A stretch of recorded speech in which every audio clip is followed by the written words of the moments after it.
Today we're going to take a look at adding fractions with unlike denominators. That's a little bit more of a process than the last video where we just basically add the numerators together and keep the denominator the same, because in this situation the denominators are not the same. So there's a few steps we need to take a look at and know before we start in on this, and I'll show you exactly why we have to do these things.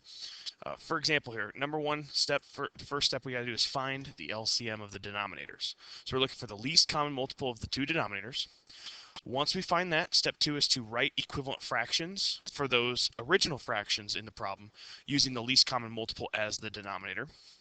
Once we have these new equivalent fractions, and that comes for step 3, and it's pretty much the easiest part, is adding the new fractions. So you're adding the numerators together, keeping the denominator the same. And then lastly, simplify if necessary. So let's take a look at why we have to change these denominators. Here I have two boxes that are similar in size, or should be identical, but you'll notice the box on the left is cut into thirds, and the box on the right is cut into fifths. So if I take and I shade in 1/3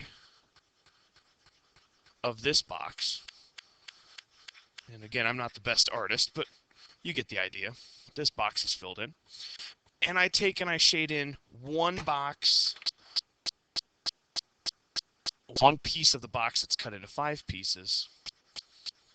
You'll notice right away that they're not the same size.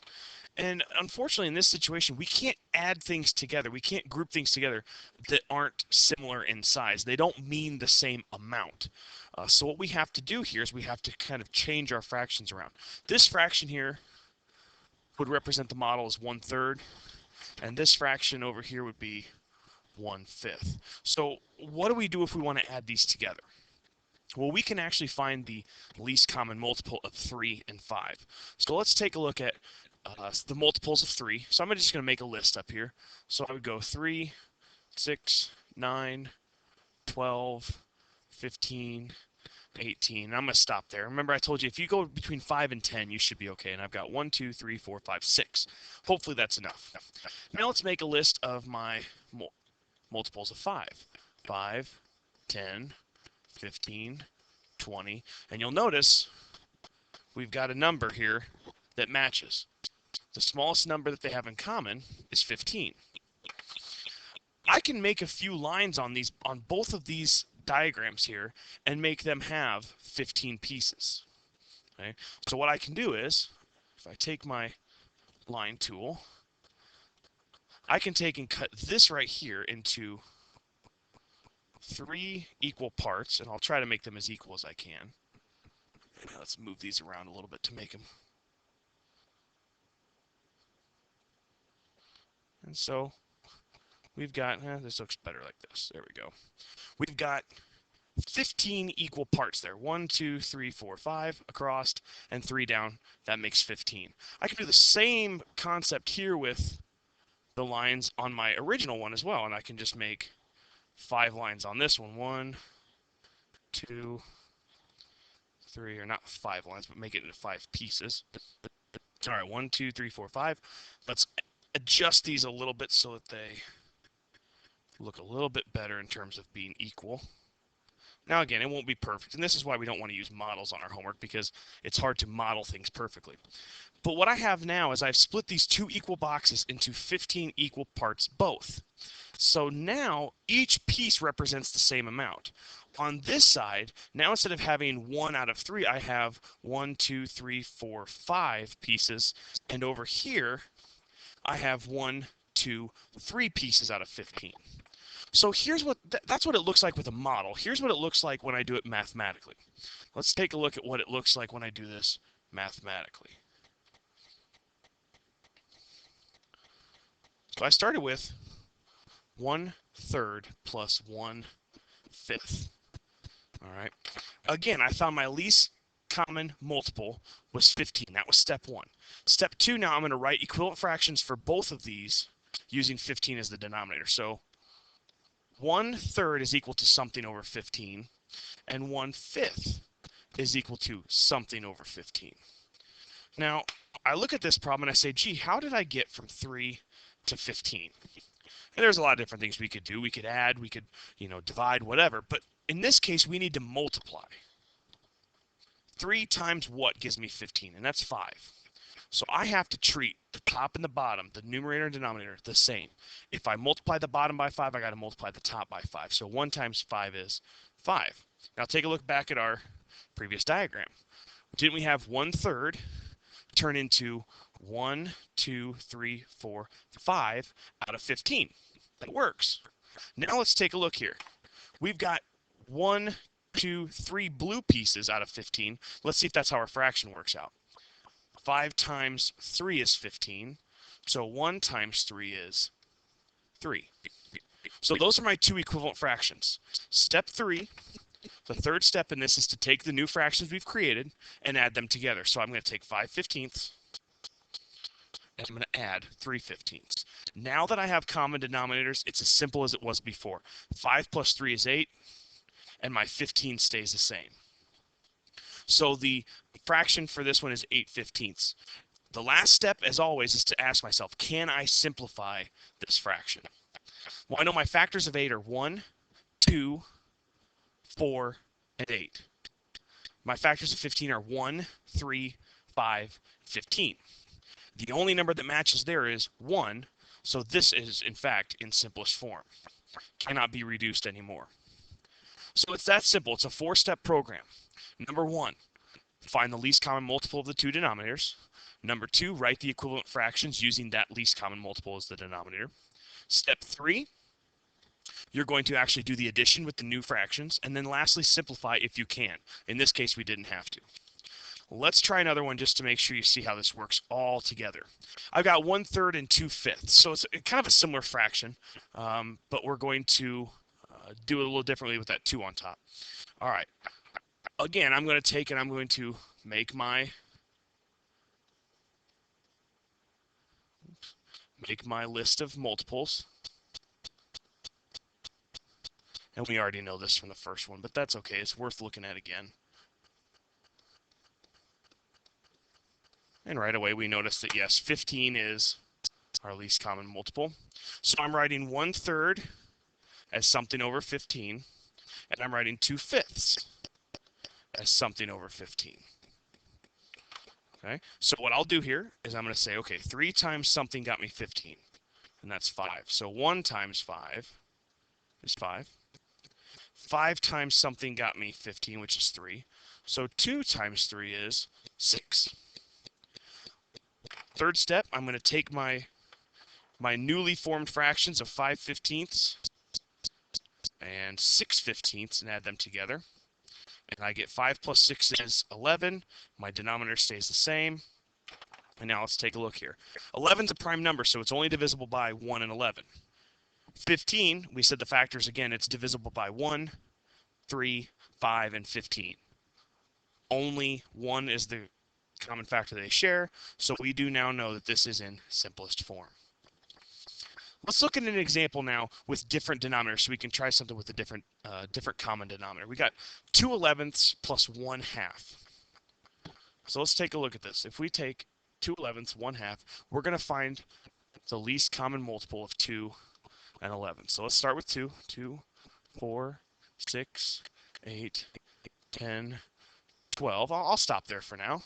Let's try the 11s. 11, 22, 33, 44. And if I look at this, I notice that the problem I have is I haven't matched anything yet.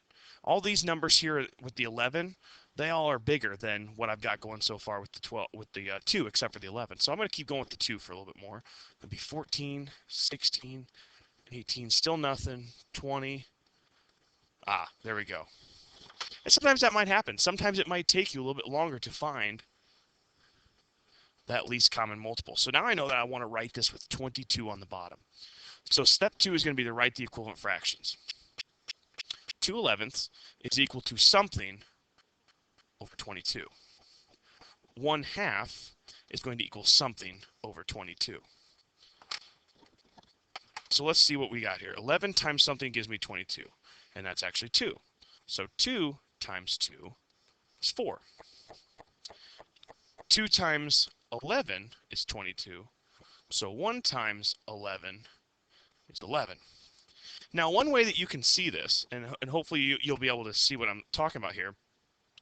Let's say that I didn't know what I can multiply 11 by to get 22.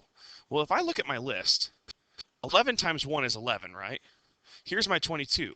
11 times 1, 11 times 2. That tells me what I multiply by. The same goes with 2 times 11. 2 times 1, 2, 3, 4, 5, 6, 7, 8, 9, 10, 11. So if you're ever stumped and you're like, man, what did I multiply by to get to this number? Go back and look at your list. It's going to help you out. All right, step 3 in this case now is going to be to add our new fractions. So 4 over 22, or 4 22nds, and 11 over 22. 4 plus 11 is 15, and 22 stays the same. All right, now let's take a look at these because both of these are composite numbers. They're not prime numbers, so we might need to take a look at this. 15 and 22. Let's think about my factors of 15. My factors of 15, I remember I've talked about this a few times, but it's 1, 3, 5, and 15. 22. Obviously, it's 1. It's 2 because 2 times 11 is 22. Does 3 work? Because 3 was one of the factors of 15. Well, if I take and add 2 plus 2, remember our divisibility rule says that if you add the digits together and it's divisible by 2, or excuse me, divisible by 3, then we can divide by 3. 2 plus 2 is 4. 4 is not divisible by 3 evenly, so we can't simplify that way. It's not divisible by 5 because it doesn't end in a 0 or 5. So unfortunately, or I said fortunately in our case, we do not have to simplify it in this one. Okay? All right, try one on your own. The first one is 1/4 plus 2/3. Do the math, find the least common multiple, write the equivalent fractions, add them together, and simplify if necessary. Hit pause when you do this and hit play for the answers. All right, let's look. Let's find our least common multiple first. So I got 3 and 4. So 3, 6, 9, 12, 15, 18. I'll stop there. I think I might have it now. 4, 8, 12, 16. Ooh, I found 12 right there. Now here's a question I get asked often. If I continue going, I'm going to end up with 21, 24. If I keep going here, I was 16, 20, 24. Notice that there's another match in terms of common denominators. I get asked a lot of times, well, could we use those? Absolutely, you can use those. But when you use a larger common multiple instead of the least common multiple, it guarantees pretty much you're going to have to simplify. So while you can still do it and you'll get the same answer, if you want to skip a step and don't have to worry about simplifying at all, make sure you use the least common multiple. So I'm going to use 12. All right, so we got to write 1/4 equals something over 12. And hopefully you found out that that is times 3. So 1 times 3 then is 3. 2/3 rewritten as something over 12. You found that 3 times 4 is 12. So 2 times 4 is 8. Let's add our new fractions together. 3/12 plus 8/12 equals 3 plus 8 is 11. Denominator stays the same. And like we talked about in the last video, anytime that our numerator is 1 less than our denominator, we can guarantee that we're in simplest form. How'd you do? Did you get it right? Awesome. Hopefully if you got it wrong, you just maybe made a mistake in using your least common multiple or in your actual calculations. So, but hopefully you followed those steps through. Let's try another one. 2/9 plus 1/5. So again, you're going to find your least common multiple, write equivalent fractions, add them, and simplify if necessary. Go ahead, hit pause, and push play when you're ready to see the answer.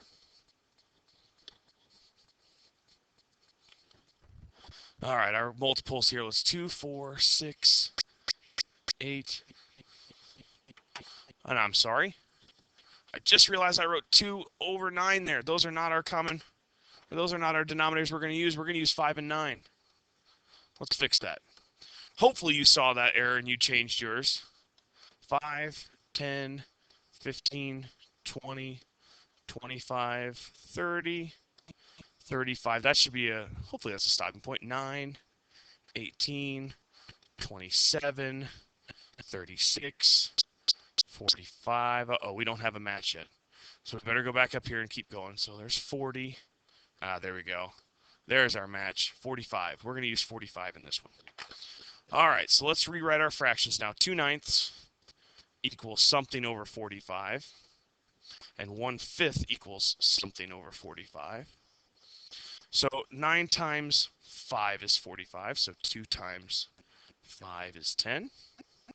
And 5 times 9 is 45. And 1 times 9 is 9. So I'm going to now write my new fractions and add them. 2 45ths plus 9 45ths equals 19 over 45. And you also found that that is in fact in simplest form. All right. As always, if you have any questions, stop in and see me before school, during lunch, after school, and hopefully you guys learned something today.